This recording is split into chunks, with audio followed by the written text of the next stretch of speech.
The opening shot is of an individual sitting at a desk, staring at a blank page. Every day, we wake up with the opportunity to make a difference in our lives. We have the power to unleash our potential and achieve our dreams. Cut to a montage of people working hard, taking risks, and pushing themselves to the limit.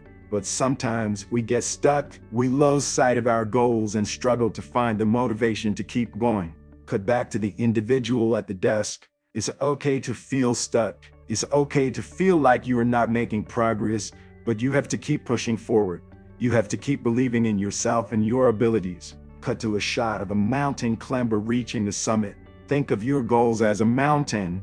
It may seem insurmountable at first, but with every step you take, you get closer to the top. Cut to a shot of a marathon runner crossing the finish line.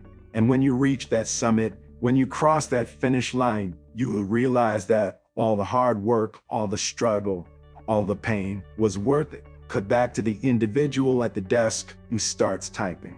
So don't give up. Keep pushing forward. Believe in yourself and your abilities. Unleash your potential, and you will achieve greatness. Closing shot of the individual closing their laptop, looking confident and satisfied. You got this.